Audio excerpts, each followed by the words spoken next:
Thank you for joining us on our QTV Business and Economy program. The Business and Economy program is intended to promote the ideals of a corporate Gambia identity, to forge partnerships between the public and private sector, along with civil society organizations and the international community. In today's episode, we continue our discussions on governance, but specifically looking at governance from the perspective of the public enterprises. In efforts to help us do that, we have invited a distinguished personality in the name of Alhaji Tafsir Samba Aliu Njai. I would give a brief introduction of Mr. Njai by giving you an overview of his biography.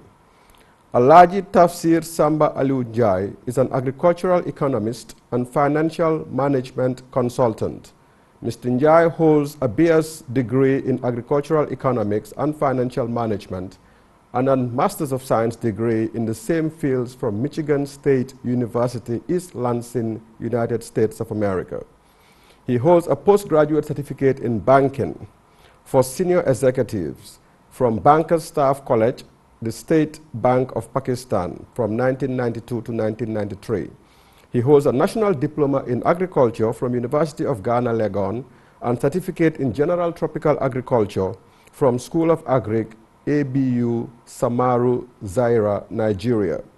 Mr. Njai's experiences spans over a generation with knowledge and experience in banking and financial management. He was instrumental in the establishment of FI Bank in 1999 and the then Continent Bank 1991 to 1997. He also served as Managing Director, Chief Executive Officer of both banks. He has extensive experience in investment analysis, investment promotion, and enterprise development, and has served as Chief Economist of the National Investment Board, which is now the equivalent of GIPA. As a private consultant, he has undertaken numerous assignments, the most recent being in collaboration with Dr. Yves Lamour for FRO Gambia on the preparation of Vision 2016 project investment proposals targeted at achieving self-sufficiency in rice production.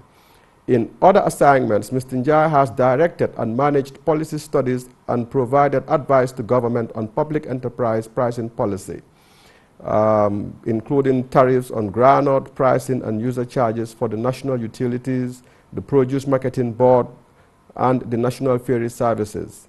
He has equally consulted on rural farm household enterprise production cost, crop output, and farm household income levels, which informed development of models for determination of farm gate prices for groundnuts for the Gambia Produce Marketing Board and now Gambia Cooperative Union. Mr. Njai has been serving as chairman of the board of directors for Gamtel Gamcel Limited since 2014 and has served twice as chairman of the board of directors of GGC from 2005 to 2007 and from 2012 to 2014. He has served as chairman of the board of commissions for GCC from 2009 to 2014 and as chairman of the board of directors of Social Security and Housing Finance Corporation from 1994 to 1998. He has also served in an advisory capacity and subject matter specialist at PACPEC, Public Accounts Committee and Public Enterprises Committee of the National Assembly. Mr. Njai, quite an impressive resume there. Welcome to the Business and Economy program on QTV. I think that was part of the opportunity society granted me, and I took advantage of it. Excellent. I hope I have paid my debt to society. I'm still doing. Well, you know what they say. They say you may be retired, but you are not tired. Yeah. And I know that you play an active role within the economic circles of this country, and we are very grateful. I still do. Yes, excellent. On the subject matter of governance, I mean, we have seen the Janneh Commission and what has been happening there. We decided to invite you because the issue of governance is quite important, especially under the new dispensation where seemingly because of the democracy that we are claiming to have the opportunity to enhance and cement, democracy calls for good governance as well. And you have had the experience in various senior executive level positions, serving in the private sector, serving in central government, and also through the various chairmanships that you've held at key and important public enterprises in the country. If I may allude to the Jana Commission, we've seen executives from the public enterprises whom had claimed that some of the things that they had undertaken to do by way of directives, they had no choice but to do so. We've even had, in one circumstance, where someone had said that, you know, government is the primary shareholder of these PEs. So from a governance perspective and from the provisions of the Act that underpins them, if the shareholder says this is what I want done, you have no option but to do that. From your reckoning, what do you make of those two positions in terms of some of the lapses that we've seen? Thank you, Mr. Roberts. I think, let me start with the last one first and then come to the first. The last one saying that government owns this enterprise, it's okay, that's fine, nobody disputes that. But we do have what is called best practice in corporate governance and management. Besides all these corporate bodies that we are talking about that are appearing before the Jana Commission, were either created under an act of parliament, which I call parliamentary companies, or were registered under the Companies Act. They do have their own laws governing operations, how things are to be done. Shareholders cannot just walk into a company, even if they own 100%, and just take whatever they want. Once you set up a company, it has a separate personality from the owners. And company law requires you to do things appropriately. Shareholders are entitled to dividend, profits, after everything else has been paid during the operating period. So it is not correct to say that because they own it, they can do whatever they want. No, as long as they do that within company law and within the regulations of the organization, there should be no problem. The first one is that operating under directives, to me, is not a good enough defense. You have service rules, you have company law, you have financial procedures manuals, which are approved by the board and endorsed by the ministry under the current arrangements. We'll get to each of those later on. And you have what is called industry best practice. If you are a bank, for instance, owned by a government, your peers are the other members of the banking fraternity. What is it that they are doing that is good and making their banks prosper, and what is it that you are doing that is setting you back? So to say that I was operating on the directive is no defense, especially when the directive was blatantly wrong and sometimes, in fact, unlawful. You know. So that to me is not a good enough excuse. But much depends on the strength of character of the individual involved, and some people will do whatever they're doing. But that has got, again, come back to the issue of governance in the establishment of the corporate body and how it is managed and directed and controlled by the shareholders, etc. I hope we will have opportunity to look at each of these, and then we can see our way clear. But there is a separation of identity once a corporate body is set up. And government as an investor, if it decides to invest in a company or a corporation, is expected to behave like a rational investor in that particular sector of the economy. Otherwise, it is just another disturbance and probably setback for the economy as a whole, and everybody suffers. You mentioned strength of character, and that reminds me of the first episode we had here on governance, in which we invited Mr. Senghor, who was the former chairman of Shell, managing director of Shell, and also the chairman of Standard Chartered Bank. And one of the things that he mentioned in terms of why we have lapses in governance, as per what was revealed by the Jana Commission, had to do with this issue of strength of character. Why is strength of character, such an important aspect of governance? Well, I would say strength of character is everything.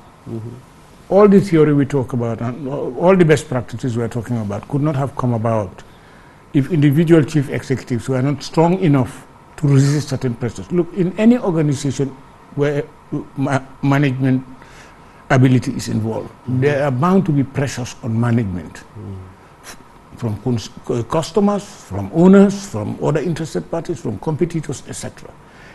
But the chief executive of a company has to have the character to be able to discriminate between right and wrong, what is lawful, what is not lawful, and how to go about achieving those which are lawful and rejecting those which are not lawful. Now, in many of the cases we have seen, this has to do again with qualifications, how people were recruited and so forth, etc., what verifications were done as to their background, what experience they have got before being considered for that position, etc. If you have never managed a company and you're picked from the streets and made managing director of a company, I wouldn't expect much from you. But if I can look at a track record, you have been through this place, through government maybe, or some private sector company and so forth, you've risen through the ranks, you have performed and outperformed your peers, etc., and you have set up some business before and it is successful, etc., then I can understand. But in our particular case, management of chief executives of public enterprises has been virtually a political decision. You know, the president appoints, and the president being a politician, he appoints whomever he wants. Probably there are not enough guidelines in documentation to narrow down the choices that can be made to particular skill sets. If that is not done, we will continue to have these kinds of problems. But I hope we will have opportunity to discuss some of these things in detail, since the program is just about starting. You, still on the issue of strength of character, you made the point that people who are given the responsibility to serve in senior level management positions must have been tried and tested, must have a performance track record, and even going to the extent of perhaps setting something and proving to people that, look, I've set up an enterprise on my own, I've run a business. Quite a very valid point. Here I want to draw and make reference to Ghana. You have served in a subject matter specialist and advisory capacity to PACPEC, which is a committee set up at the level of the National Assembly to help assess the performance of public enterprises. What we see in Ghana, especially, I believe, with the former administration and the new administration under President Kufuor Addo, Ghana, you have to go through a certification process at the level of the Assembly, the National Assembly or Parliament. Yes, you are appointed by the President, but you have to be vetted. And that vetting process perhaps was put in place to help, you know, address some of the issues that you are referring to here in terms of strength of character. Ghana today, is this something that Gambia should begin to look at, not only at the level of politicians? I would even go beyond that to say that in appointments to any headship positions in public enterprises and certain government institutions, the National Assembly should be associated with that process. You can't go and talk to every Gambian around about a particular person. But we have our representatives in Parliament. They should screen, the President should retain the prerogative as representing the shareholders in public enterprises. He should retain the prerogative to appoint, but only after the person has been properly screened by a competent body. And I would venture to say that the National Assembly is one of the best bodies that can do that. You have about 50-something representatives coming from all over the country, with different motivations and aspirations, belonging to different parties. So everybody's view is represented. And once the nomination is announced, individuals can call their representatives in National Assembly if they know something about the person for which reason he or she should not be appointed, or to speak well of the person to further the process if you know something truthful about the person, character, etc. and so forth. This is the essence of the National Assembly.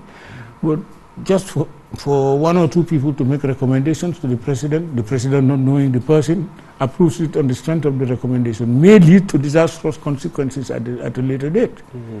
And since this is a national organization we're talking about, a public enterprise, I think it is only fair that Gambians should have a choice, have an opportunity in the decision-making process of selecting their chief executive through their representatives in the National Assembly. Ghana has reformed their public enterprises sector far better than what they started with at independence. You know, they started with what was then called capturing the commanding heights of the economy, which became fashionable in Africa at the time, 1957 to 1965. And of course, we got independence in 65 and just joined the bandwagon. And in those days, everything was politicized, or largely politicized. But starting with the government of Mahama, even before Akufo, in fact, let me say John Akufo, serious reforms were made in the public enterprises sector of Ghana. Many of the acts have been changed for those that were parliamentary companies. Those that were incorporated as limited liability companies have been strengthened as limited liability companies. And quite unlike what is being done here, in Ghana, targets are set for the enterprises. The president appoints the chairman and it stops there. It appoints the chairman of the company and it stops there.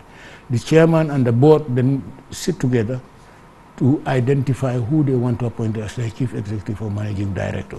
So, like what is standard in the corporate world. You know, if you appoint the chairman, appoint the board, and then appoint the managing director, there is this confusion about who has power over whom. You know, you tell your MD, as chairman, you tell the MD to do a particular thing, and says, look, no, I can't do it. You know, I was appointed by the president, or the president told me ABC, and the minister said EFG, so I am not going to take what you are telling me as the board or something of the sort. But if it is clear that he's appointed by his board on very clear terms and conditions, he's not likely to behave that way. And this is what Ghana is moving towards, as far as is possible. Well, it is always good for, you know, countries to adopt best practice. And if we look at the economy of Ghana, we have seen that, you know, significant and meaningful, formidable strides are being made in the economic forefront. Yes, I mean, there are still some challenges, but you could see what is happening in terms of the economic, the pace of economic development in that country. I want to come back to the issue. You made the point that, you know, and still, you know, referring in reference to Ghana, that boards are now, I mean, public enterprises are now given certain obligations to fulfill. I mean, whether you call them performance-based contracts or set targets. I mean, this has been something that has been talked about in our economy, and you know, I mean, in public state-owned enterprises as well. There were times that we've talked about, even under the Jammeh regime, that, you know, public enterprises should be restructured to the point where they're given performance-based contracts and stuff. Why is it that that has not happened? I mean, what is the challenge? Why can't we move to such dispensation? Contracting is fine, but even you can do better by subjecting the entire corporation to market discipline. If you are in a competitive market, why should ministry or government be involved in appointing personnel? So we want a 15% return on our investments at the end of the day. Can you do it? Okay, fine, I can do it, or I can try 12, not 15, it's not possible. All right, and you give your reasons. You say, okay, 12 is fine for us, 12% return on net assets, or total assets, or whatever. And then you say, okay, you are appointed. A board is set up, because the board is appointed by directors, by shareholders. They represent shareholders. They are appointees of the shareholders. So the rest of the shareholders, plus the chairman of the board, sorry, the board then now goes about looking for its own chief executive. And the same conditions are given to the chief executive. Look, we're appointing you because we're trying to shoot for 12% rate of return at the end of the day. Can you do it? What are the procedures that you're going to introduce to ensure the company gets to that? Remember, we're talking about all of this in the context that the objectives for which the company have been set were clearly spelled either in the articles and memorandum or in the Act of Parliament. It's very clear. This company is set up to do 1, 2, 3, 4. It cannot go outside. At least in business terms, it shouldn't go outside because it is constrained. Now, within that confinement, a board is selected, a chairman is appointed, a managing director or general manager of the company is identified and recruited and delegated the responsibility of day-to-day management under the conditions that he must work for that accepted rate of return. The rate of return captures everything that has happened in the company, reward to all the factors of production and even to risk bearing in investing in the company. Now, the ministry continues to monitor by ensuring they remain within policy guidelines for which they were set up. But they are not involved in the management. They should not be involved in management. Nor should the office of the president be involved in management unless something horrendous happens and shareholders invoke their rights to call for an emergency meeting to deal with the problems of the company. This is how it's dealt with in the corporate world. Ministries cannot be part of the decision-making process and part of the control body. You can't be referee and player at the same time. You're either a referee or you are a player, and we understand that. But since the act has been prepared, I assume that reflects government policy, at least for up to that period. So what is the ministry doing? They attend meetings? Nothing else. But why should they even be attending meetings and voting at meetings? Being part of the decision, if something goes wrong, you cannot extricate yourself and blame management. It's shared responsibility. This is at the level of the board. At the level of the board. If something happens, then it's a shared responsibility. So you distance yourself from it. So, no, as long as you remain within policy, we are not worried. Work towards the target that you have agreed with government. All right? Shareholders also appoint the external auditors and fix their remuneration. The auditors represent the shareholders, not the management. They report to the shareholders at the end of the day once the accounts are approved, representing the work and performance of the board and management. Shareholders consider it as a general body. If it's not satisfactory, my God, they can give help to the shareholders. You look at what happened to VW. At the AGM, if you had watched that, you see what happened to VW, Volkswagen. The guy was humiliated right in the presence of thousands of people. Now that is how we expect companies to be run. I know there are arguments here and there about social benefits to society. Those are just nebulous arguments which sometimes in terms of corporate governance and management mean very little, other than maybe defrauding the shareholders of what is rightfully theirs. For instance, we have seen PEs in this country donating more than $1 million to a cause that was dubious. Now, who has the right to give away company money? Management? The answer is no. The board? Yes. No. It's shareholders. If you make profit, carry it forward to the AGM and make recommendations. We recommend dividends so and so, and we recommend a gift of so and so to so and so. Let them make the decision because it's their money, it's not yours. But we've seen corporations doing that here. But are those monies being given from funds that have been earmarked for corporate social responsibility, for example? Well, I wouldn't call that corporate social responsibility. You know what I call corporate social responsibility? 100% private company out there makes profits and helps society to become a good member of that community. We're talking of a public enterprise. We already own it. So what are you giving us? You're taking our money and giving us a gift? That's not a gift. This is how you look at it. Your corporate social responsibility as chief executive of a public enterprise is to earn a positive return for shareholders. That's your corporate social responsibility. Then the responsibility to decide how that surplus is to be decided and distributed is vested in the shareholders, not you. You are an appointed officer. Just do what is required of you to earn the profit. Once you have earned the rate of return, you can go back to your board and say, sir, I have delivered the goods. I need a raise.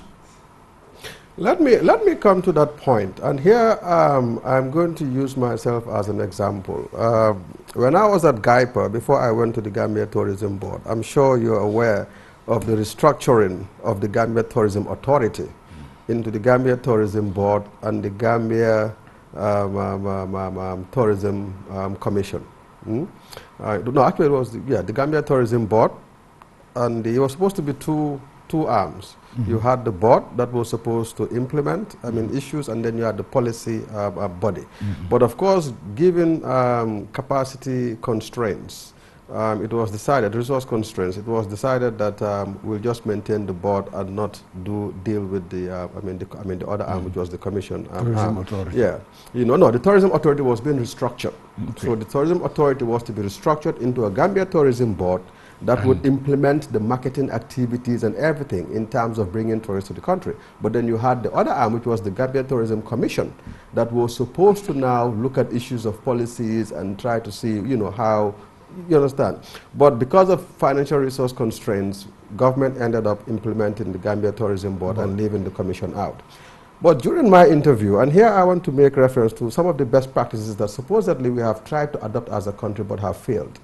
I remember at the time, I was being interviewed by Remy Joyner, who was the chairman of the board of the GTA, but was involved in the restructuring process.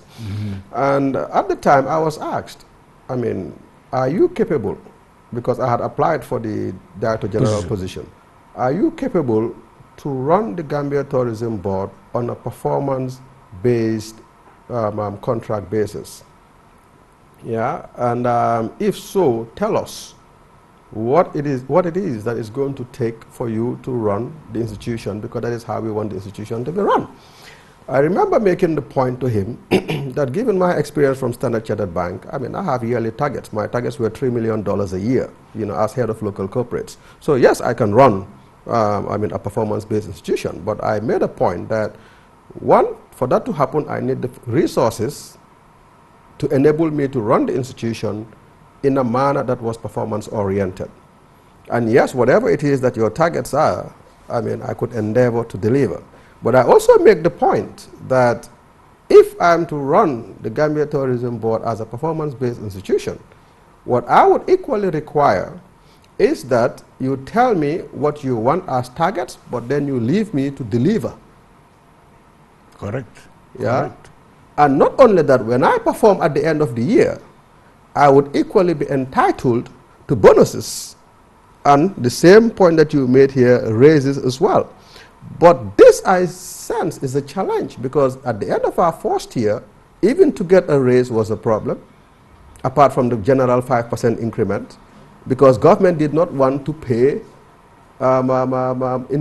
increase our salaries and pay us bonuses, because central government is now comparing what the PEs are making in terms of the senior management vis-a-vis what the permanent secretaries, the deputy permanent secretaries, and the people in central government are making. How do we overcome this problem? Because this is the challenge. Yeah, there's the issue of jealousy, there's the issue of grudge. Those who are claiming similar benefits from central government were misleading themselves and perhaps misleading government, because they were not facing the same employment risks that you were facing. If you failed, you would be out of a job. Civil servants don't have to deliver as such. Many of them simply mark time. You mark present, 8 o'clock, you leave 4 p.m. What have you done during the period? God knows. Whereas you as managing director working towards a target, if you fail to deliver on that target, you're thinking you'll be out of a job. So you don't face the same risk return spectrum. So they cannot claim the same rewards, because they have guaranteed employment as long as they haven't committed a crime and they behave well in the office. They can go for 20, 30 years without performing much, because our evaluation system here is too weak. But the private sector, the market will not allow you to do that. If you fail, everybody knows from your audited accounts. And government will tell you, look, start looking for a job. We're getting another CEO. That's the sort of discipline that should happen. Now, I would want to suggest that if we really want to make a reform of public enterprises, we must look at each one of them where in the economic spectrum it belongs. If it belongs, for example, in the telecommunication industry, the discipline of that industry should be applied to that company. Market discipline of that industry. I'll give you an example. It is a coincidence we're sitting in the facilities of QTV. QTV is involved in the telecommunication sector, cellular traffic, and many other things. Gamtel is involved in that sector. Africell is involved in that sector. Gamtel was the first to be established. Comium? Comium is in the sector, and so on. But what I want to say here, let's say all of them have independently looked at what would happen between now and the end of the year. And each of them has got an investment plan of its own. Now, for QTV and Africell and Comium, what the board would look at is, what's the profitability of this investment? Well, sir, I think we can conservatively make 15% in the period under consideration. Go ahead. That's the decision. Go ahead. And by tomorrow he starts implementing. Gamcell will come with a proposal. The board will look at it. They say they have approved. Then you have to send it to the ministry.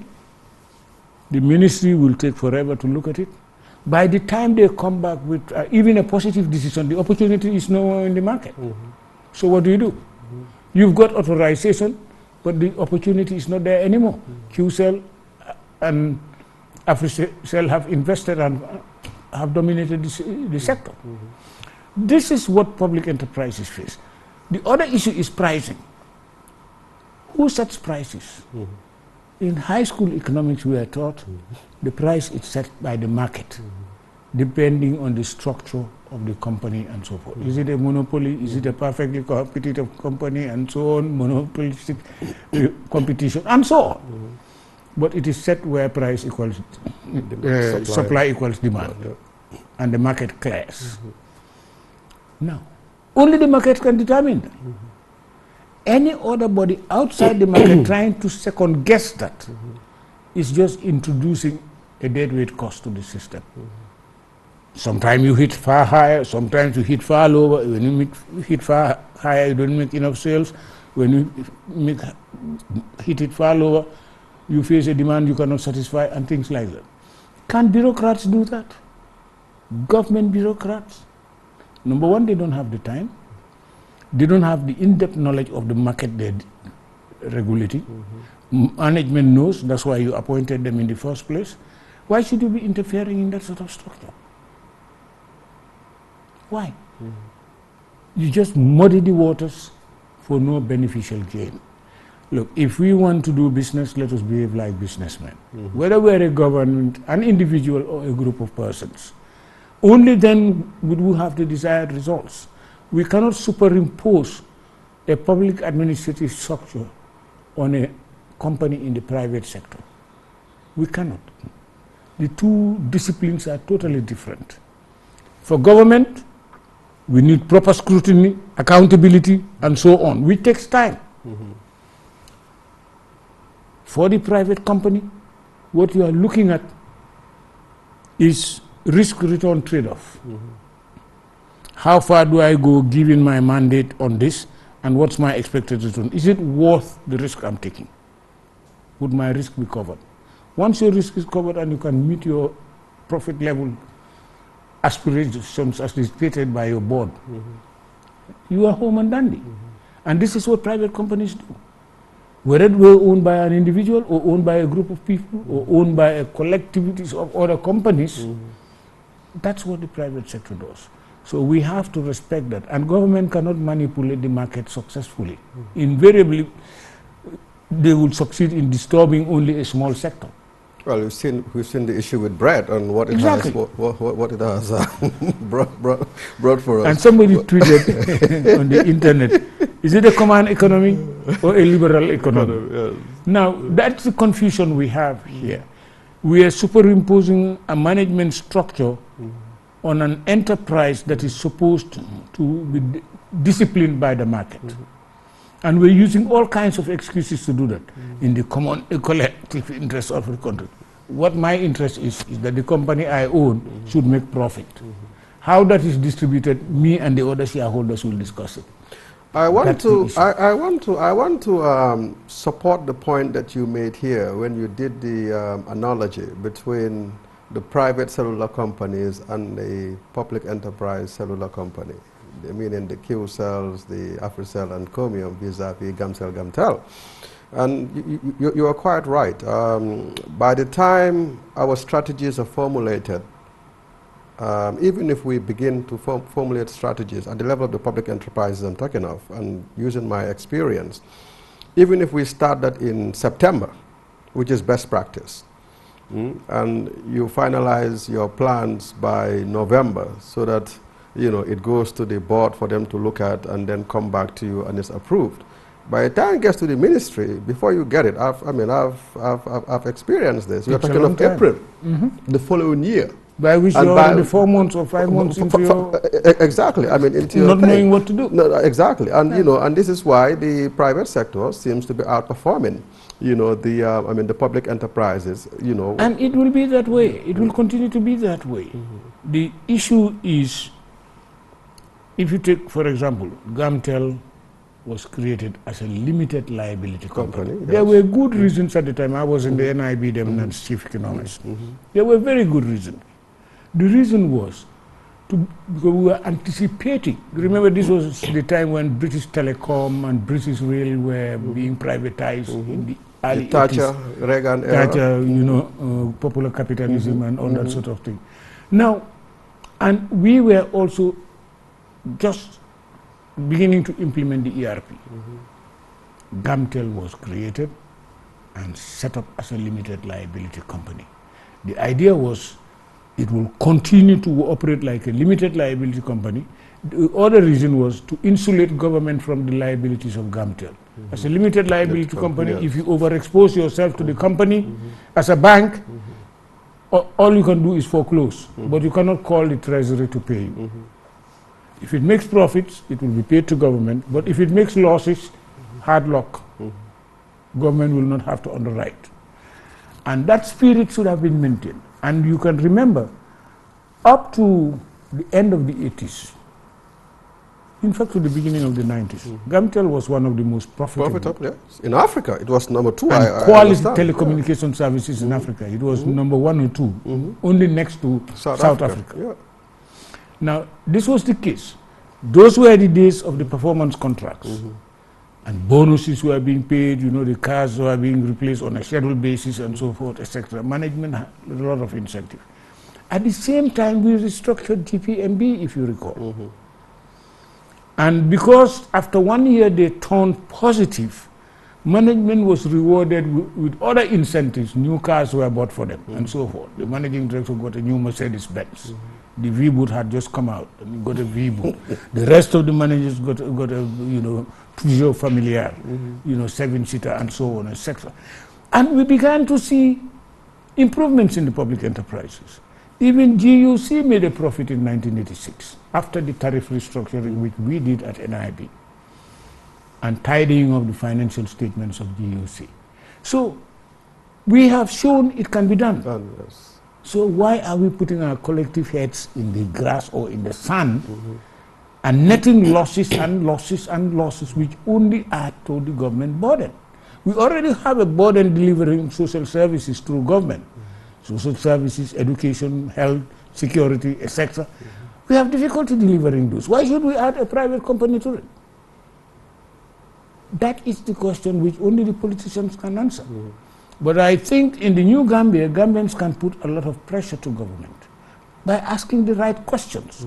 I have seen Parliament is doing a good job of that right now, holding people to task, calling them to testify before Parliament and so on, and giving them the run around for whatever. And so now they will sit up, ministers will sit up and know that Parliament is watching, and they can call them into chambers or in the floor, and grill them seriously. And who knows what will come out of it if they still do not perform satisfactorily to the members of the National Assembly. Probably they can take additional actions and so on. but we need to discipline ourselves to the market economy, which we profess is a guideline for our development. We have said private sector driven development. We have been saying that since 1994. We have said it before that time, and we made progressive moves towards that level. But you see what is happening in the bread sector. I have a confusion as to what is the authority for getting involved in pricing. We abolished the price control in 1985-86, the beginning of the ERP. We abolished the exchange control regulations then and freed the market. We freed everything else. So how come that we haven't freed bread prices? And we all pay for that sort of erroneous decision making. Let government set its economic development policy and go ahead, give us good infrastructure, good services, and good security, and good healthcare, and that sort of thing. But let it keep a watchful eye on the behavior of the private sector through regulatory institutions. You know, I got exposed during my studies in the US to regulatory institutions of utility companies. That became instrumental when I returned home and we had this problem with GUC tarification. That I said, look, let's put up a team and do it from within NIB. And we did a fine job. The World Bank abandoned all their procedures and adopted our calculations, which put a further feather in the heart of NIB then. In the state of Michigan, I cannot generalize for the United States because there are 50 plus states in the US. But in the state of Michigan, which is more than 20 times larger than Gambia, Detroit alone is you have various utilities regulatory companies, those who are using nuclear power, those who are using fossil fuels, those who are going renewable energy. Since those days, they had started talking about renewable energy and giving fiscal incentives and so on. When the utility feels that its price structure has to change, it submits comprehensive costings to the Utilities Regulatory Commission and asks for approval. The Utilities Regulatory Commission takes those costings and justifications and produces sufficient copies to distribute around to all those who want to attend the hearing as well as the standing members of the commission. And if they go there and shoot down your request that it is not justified, that's the end of story. You can't increase your price for that period. We set up a utilities consumer parliament for NAWEC. People go there and shoot down the recommendations because NAWEC cannot justify. Yet still NAWEC goes ahead with PURA and increases the tariff. I remember some of those town halls, if I may call it that. So we're rewarding them for failing to convince their own customer base that their request was genuine. We are rewarding them by allowing them even to increase by more than the percentage they were asking for. Now, who is wrong here? And what was government thinking when they set up the parliament? A parliament without teeth to bite? Then to scrap it. It's just a smoke screen. That you are really participating, but you are not actually participating. That's exactly what I learned from it. And I stopped going to that sort of parliament. Because what is the point of going to look at all these things, spending nights going through some of their arithmetic to see whether it makes sense that you should support or you should not support? Then you go and waste your time, sit there whole day, vote at the end of the day, and it's a no. And then 2 weeks later, your bill increases by 18%. Let me come to PACPEC. I know you sit on the PACPEC committee. I understand there's been some slight change in nomenclature, but the essence of the objective, I'm sure, pretty much remains the same. I mean, I've had an encounter with you when I was at the Gambia Tourism Board, and I must say, in as much as it's a tough environment, I think the objectives for which they were set were in the right place. And I think it was, the best thing that, one of the good things that, the former regime has done. But given your experience and having sat in that committee, what would you reckon is the success of the PACPEC committee? Have the objectives been realized, or are there still challenges that you think needs to be overcome in terms of the PEs living up to expectations and doing what they are expected to do? Let me say the results were mixed. Okay. There were outstanding successes in some areas. Mm-hmm. There were problems in some other areas, and there were challenges as well.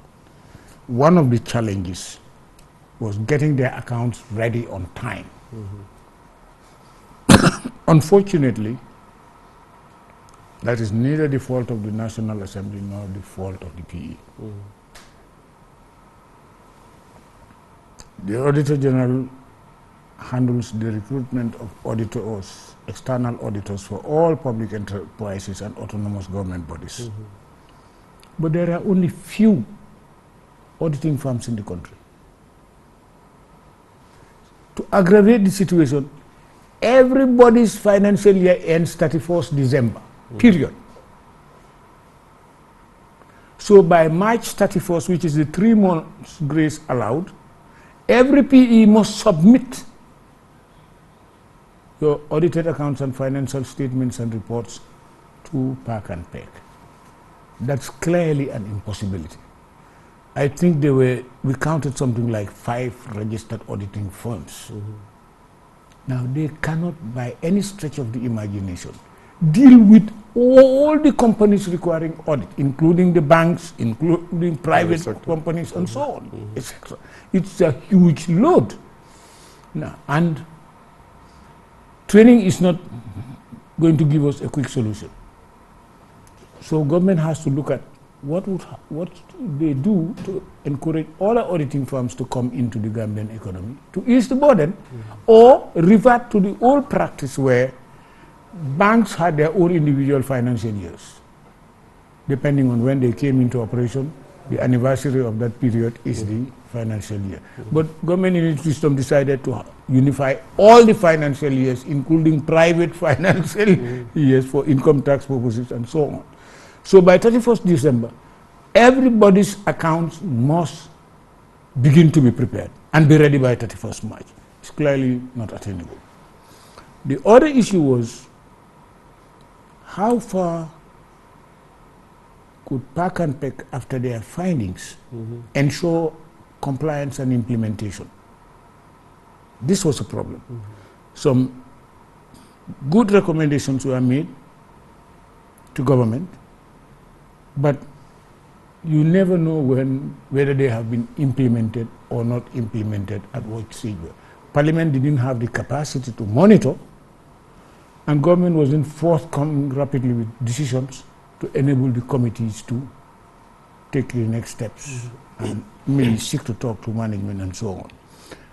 Those were challenges. There were problems because in some cases where you had companies or organizations, PACPEC dealt with both public enterprises, organizations and institutions which receive government subvention. Once you receive public funds, PAC can call you in. Now, there were problems in the sense that some of the institutions, certain things had happened within those organizations which were clearly fraudulent. You make recommendations to government, and that's where it stops. Submit your findings. For this particular organization, this is what we have found. In some cases, the actions taken were selective. Some people were prosecuted, some people were not prosecuted. Some people remained in their jobs, and everybody went quiet about it. And it went on for 1 or 2 years. Now, that kind of thing does not help. Now, with respect to the public enterprises, I think we had a serious impact because we saw increased willingness to disclose more and to submit reports and accounts on time. And management progressively improved their representation and presentation because they knew we were not restricted to asking any questions. We have gone to a case at a point in time where Park and Peck even asked for a breakdown of the donation figure, donations and gratuities.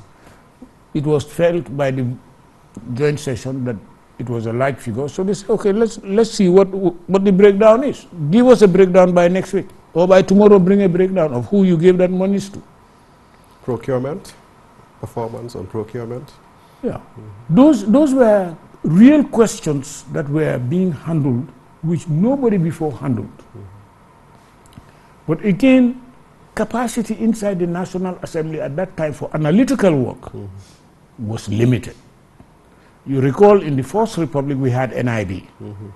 NIB, we had a corps of specialists comprising economists, financial experts, and so on, certified chartered accountants, some with their FCCAs, and so on. So NIB had that function of receiving the accounts and reports from the parastatals, analyzing them seriously, and for each parastatal to prepare a summary report for Parliament. So that parliamentarians will read, instead of looking at 4 reports, the accounts, the management letters, and so forth, we would have gone through everything and highlighted important issues which stand out. We need further government action. And send it to the National Assembly then. It was called the Report under Section 22 of the NIB Act 1977.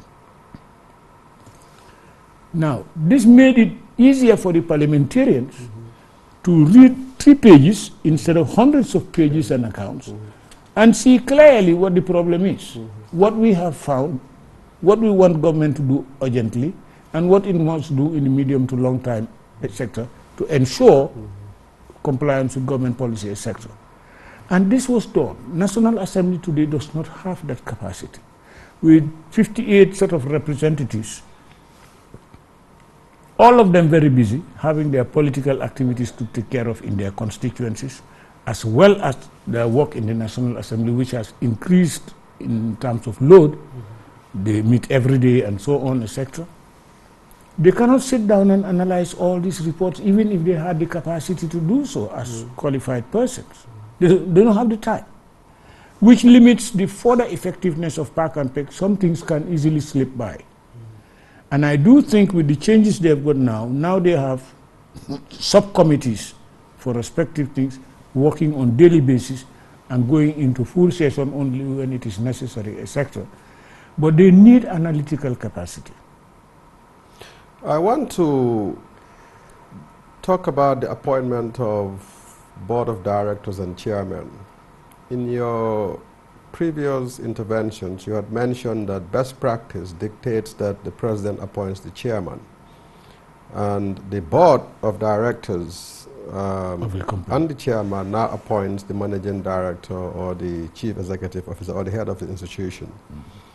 The president reserves the prerogative to appoint, as it stands right now, the chairman and the board of directors. And to a large extent, maybe the heads of public institutions in consultation with the line ministry. If we are to get our governance structure of the public enterprises right, with the sole objective of ensuring performance, should we then, and here I'm talking about the presidency, begin to move to the direction that you pinpointed? I made this point because, and here I would, talk about a company, GNPC. There's this talk that, Gambia has oil. We've had it for a long time. But we know that, there is some fact to it. Actually, there's a video that is circulating on social media in terms of a company based in Australia that had confirmed that about 1 billion barrel, sits on block, I think, is it A2 and A5? I can't remember exactly.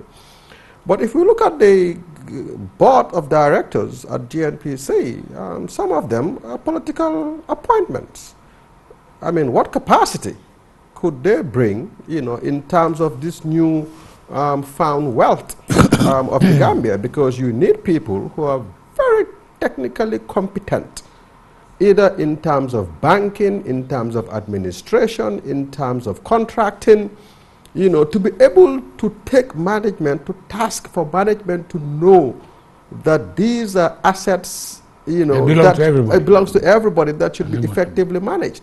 So this issue of appointing people to boards because they are, on reasons of politics, patronage, what's your take on that? And, how do we begin to get this thing right? No, I'm not even averse to some political considerations being given. The president and the members of the government are politicians. Okay, when I say government, cabinet level. They're politicians, and politicians must always behave like politicians. But let's take Party X. Party X is in power. It wants to reward its members. I would say fine, so long as they're qualified and competent and have the time to serve honestly. All right? Like in the United States, when a Republican government comes into power, they try to put their people in strategic places and so forth. But they are restricted from having this mediocrity being filtered into this board because the vetting in Congress. That's why I said these top appointments should be screened by the National Assembly, should be subject to screening by the National Assembly before they are put in there. We can't take 1 billion barrels of oil and put it in the hands of dummies who will not know what to do with it. Start paying themselves $500,000 per city. It's a likely possibility. Not having proper accounts for 5, 6, 7, 8 years. We have seen cases where companies in which government had an interest did not produce accounts for 6, 7, 8 years. Excuse me. Nobody did anything. The registrar of companies did nothing until Pack and Peck spotted it and said, hey, wait a minute. We have an interest in this company. You should come and report. There were no accounts. Now, this sort of thing must be avoided. And again, I think we have to look carefully at what directors are supposed to do. Many people take the job of directors of a company very lightly. They forget that regardless of what is in the articles and memorandum, you also have the Companies Act, which regulates the behavior of companies by law, according to law. Now, there are things which you may be able to do on the cover of the Act, which are frowned upon, perhaps, by the company's law. This business, I was giving executive directives. There's no provision for that in company's law. Those directives must be lawful directives through the board. I'm not saying government cannot have its interest in the company, but let them channel it through the right channels. If they have appointed the chairman and the board, it's because government is the shareholder here, representing the shareholders. If they have their appointees as chairman of the board and members of the board, government wants something, excuse me, why don't they make the request to the board? Look at this, if it is reasonable, come back to us with recommendations or what you are prepared to do. That's what used to happen in the First Republic. You don't just call the MD behind the chairman's back, behind the back of the other members of the board and say, go and issue a check to Mr. Roberts of 900 million. You don't do that. Mr. Jai, on that note, we have to bring it to that because our 1 hour is up. But thank you very much for taking time to share with us your experience and to also help us as a country for us to move ahead in terms of our governance challenges. Thank you, Mr. Roberts. It's a pleasure to have you on the program. Thank you.